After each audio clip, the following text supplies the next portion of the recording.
And you lift him?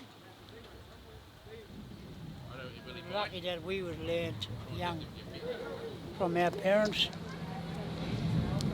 Before we used the cars, we could walk bloody miles down Sisamaga, walk with our swags on our back, our cooking gear and all we should carry way down. 5 miles down, 6 miles, 7 miles. Just go down fishing. Camp on the big sandbars. To tell us stories and whatever there, night time. Big fire and always there. Do night fishing. Lovely. Don't see them days no more.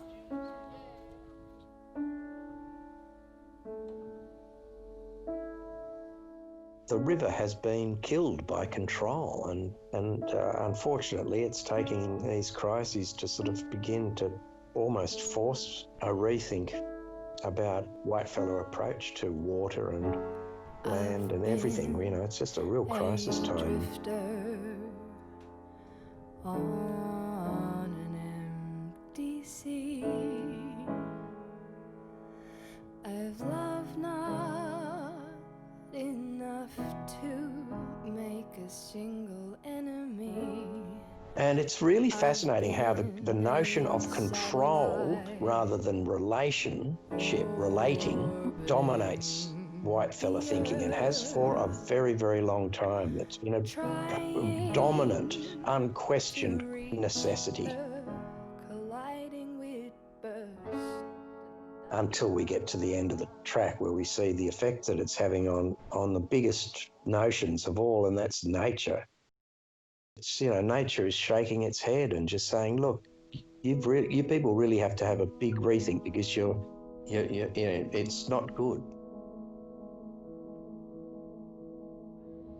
The government they don't know the name. They can't name the water. They got no name for the water. And I'm going to tell them it's the Baaka.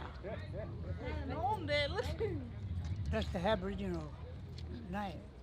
This Baaka is an entity. It is not just a commercial commodity that can make money. And they're stripping all of that away from the true owners of the oldest living culture. To them, the Baaka is their mother. The Baaka is their bloodline. The Baaka is their life.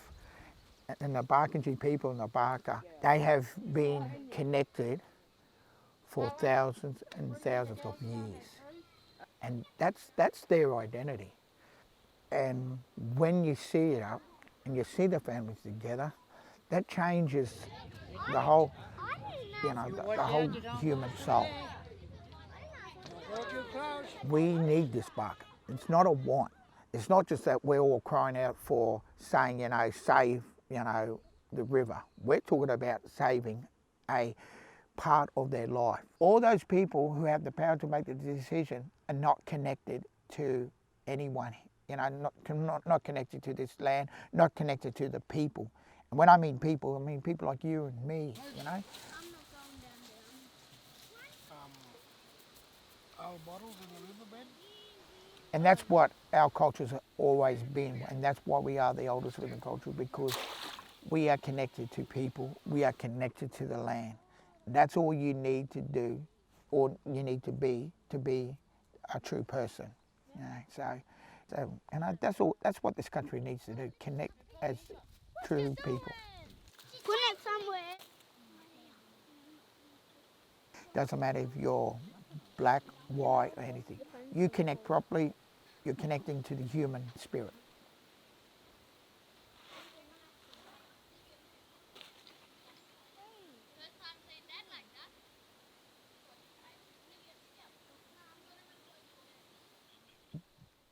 The media loves negative, unfortunately, you know, more negative things, you know, and unfortunately this world has a lot of negativity. When I came to Wilcannia, I even had my own people say, oh, you be careful of Wilcannia. Yeah, wild, you know, wild place, that's why they say Wilcannia, you know, and all that. And hearing it even from my own people was really devastating.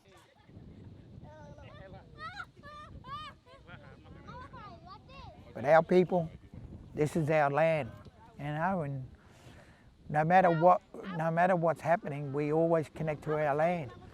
It's just unfortunate that when people drive past and they see people out in the park drinking, the negative side comes first. It might fall. They wouldn't eat it if that water was up. If the kangaroos were jumping around, the emus were feeding, the fish was flowing, you know. So our lives is just gone, you know, impact.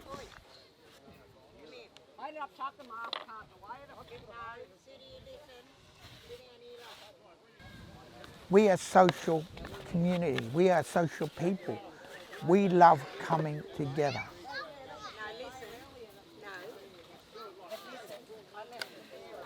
Just flour, water. That's all. Flour and water.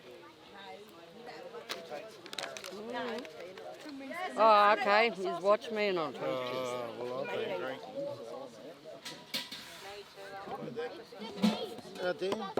Just flatten him out like that, Uncle. You know? That's right. Yeah. You didn't put enough.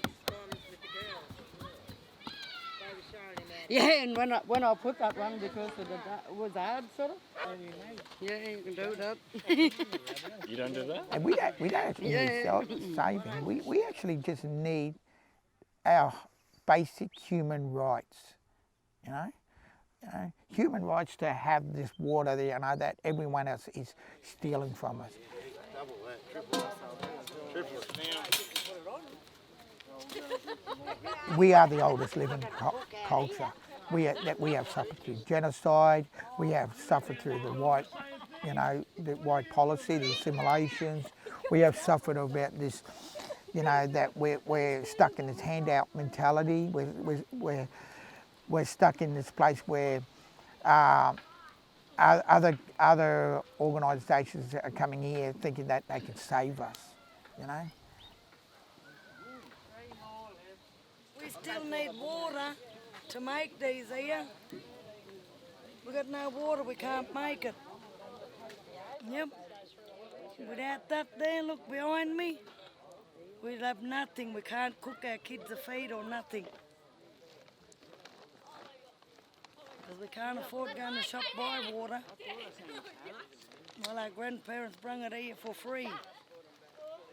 That's how I feel.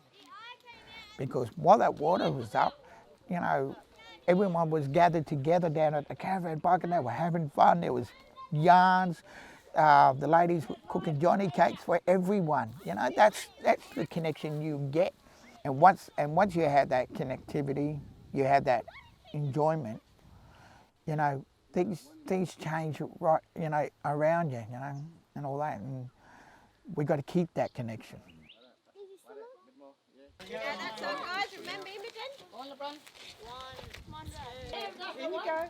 Great. No, turn around. After three. 1, 2, 3. I'm a Whippershamooper and I come from Wilcannia. My people are Barkindji, the river amongst who we are. We're Barkindji, we're Barkindji. We're from this land and we're proud of it. We're Barkindji. Something that I thought about a few years ago, and I've heard since other people using the same metaphor, but culture for humans is precisely what water is to fish.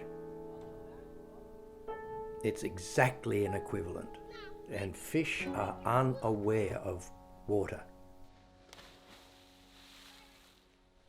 And just as we are unaware of culture, we just swim in it, we live in it, we think in it, we feel we are in it.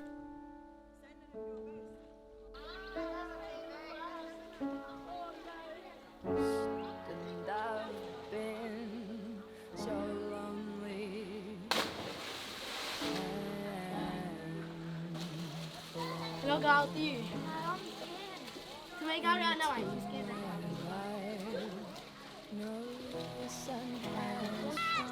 Because we've let go of so much intrinsic intuitive knowledge and systems of knowledge, and finding ways to retrieve that through, I believe, the body, that my body is actually a restorative, if there's a deep past. Coming out roses.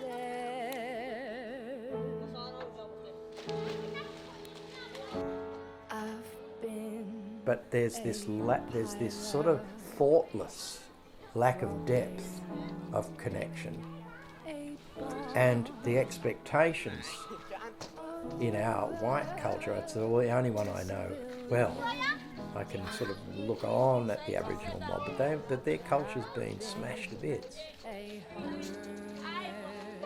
But there's remnants in there, and just giving space to that remnants, and encouragement and spirit and humour.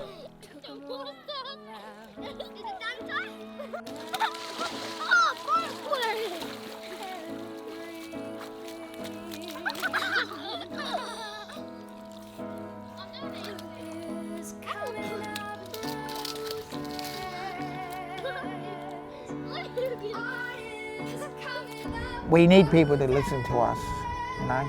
Once again, it's like the Baaka. You know, you get the Baaka back, the people will change. You give us the power to make our own changes, you know, and empower our own community, you will see the change.